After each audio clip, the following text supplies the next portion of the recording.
Hi, this is Alfozia Nihar from At Home Tuition. Welcome to our session today. The topic that we are going to discuss in our today's video is Complete the Square Method Complex Solution. Here is a quick recap about completing the square method.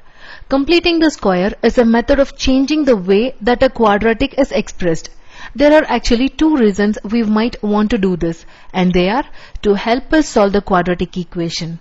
And second reason is to find the coordinates of the minimum and maximum point of a quadratic graph.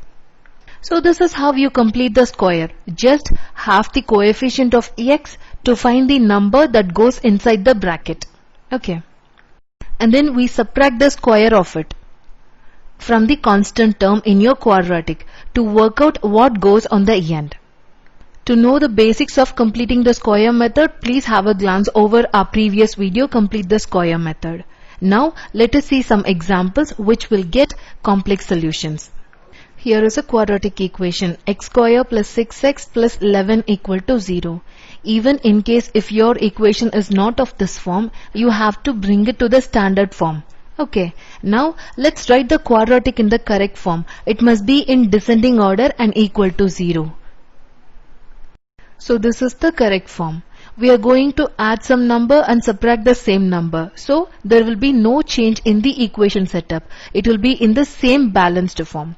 Now, as a next step, we are going to fill in the blank by taking the coefficient, this number from the x term. X term is nothing but the middle term, and cutting it in half and squaring it. Let us fill in the second blank with the same number. So here coefficient of x is 6. Half of it is 3. So just square it. 3 the whole square is 9. So that is what the number we are going to add and subtract from this equation. Hope you are clear with this step. Okay, now let us move on to the next step. Factor the part in parenthesis and combine like terms from the numbers outside of the parenthesis. Here, one thing you have to note. The part in parenthesis will always factor into half of the coefficient from the x term. So in this case, half of 6 is 3. So this will be x plus 3 the whole square. Hope you're clear with this step. Now combine the constants. Negative 9, positive 11. So that would be positive 2. Now we are done with completing the square and it's time to solve the problem. First, subtract from both the sides. Subtract this constant from both the sides of the equation. Subtracting 2 from both the sides, we will get. Now we need to get rid of the square. So we are going to use the square root property. Hope you're familiar with square root property. Yes, we are going to take the square root of each side. And please make sure you don't forget this minus sign on the right side. Okay. We are dealing with quadratic equations, so please make sure you keep the two signs plus or minus before the square root. So your left side would become x plus 3. Subtract 3 from each side of the equation. So you'll get. Please check to determine if you can simplify the square root further. In this case, we can. So the final answer would be square root of a negative number will always result in an imaginary number, right? So this answer would become, this is a negative 3. That's it for this example. Hope you're clear with this example. Okay. In this first example, leading coefficient is 1. So our job was made so much easier. Now let us take an example with some other coefficient other than 1. So here is the next example. Here is the example question. Let us write the quadratic equation in correct form. Please notice that the leading coefficient is not a 1. So you must factor this negative 3 out of the first two terms. Okay. So if you rearrange it and write in the correct form, equation is going to look like this. Now we are going to fill in these two blanks. Please notice that I have taken negative 3 outside of the parenthesis. So x square minus 2x. Please make sure you take the factor as a common thing outside the parenthesis. Okay, let's now fill in the blank by taking the coefficient from the x term, middle term, and cutting it in half and squaring it. Now let us fill in the blank by multiplying the number outside the parenthesis, because we have a coefficient for x square, not a 1. A number something else than 1. So you have to make sure you're including this in every part of the step. Okay.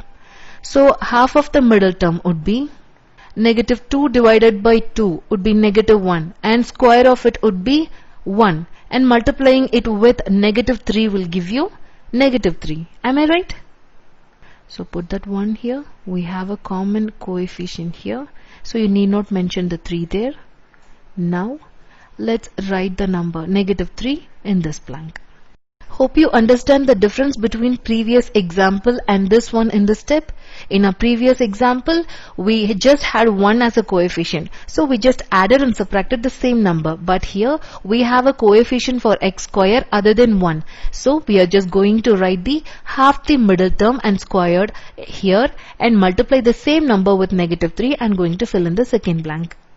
Okay, now let us move on to the next step. Please check all the steps carefully. Then we can do one more example similarly together. Okay.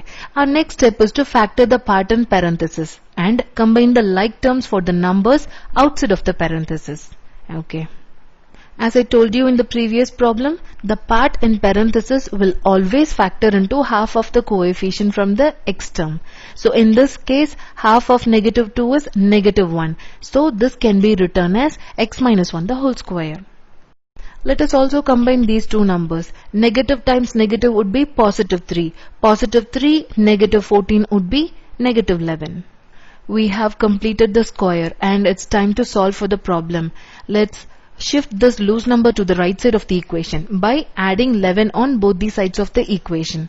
So we will get, divide each side of the equation by -3. So we will get, we need to get rid of the square. Yes, we are going to use square root property and take the square root on each side. Okay, same way, please make sure you keep the plus or minus sign before the square root on the right side. So we will get, so we got rid of square root and square on the left side. Now add 1 on both these sides. So you'll get, please notice that we have square root in the denominator's part. Since there is a square root in the denominator, you must rationalize the denominator, because answer with a denominator with a square root in the denominator will be considered as an incomplete answer. So only thing you have to do is rationalize the denominator, and you have to keep a number in the denominator with no square root symbol. So let me show you how to rationalize here. I'm going to split the square root for numerator and denominator part separately. Rationalizing means multiplying the same number with numerator and denominator. So we will get √3 times √3 is 3. You have to check the answer to determine if you can simplify the square root further. In this case, we can simplify it further by taking the negative sign out of the square root. So if you take it, this number would be a imaginary number, right? So our final answer is, that's it for this example. Hope you're clear with this example. Here is the next example. Let's solve this problem together.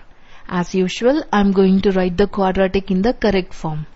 Please, you have to check whether the coefficient of x square is 1 or not. Here coefficient is not 1, it's 2. So you must factor this 2 out of the first two terms. Am I right? Okay.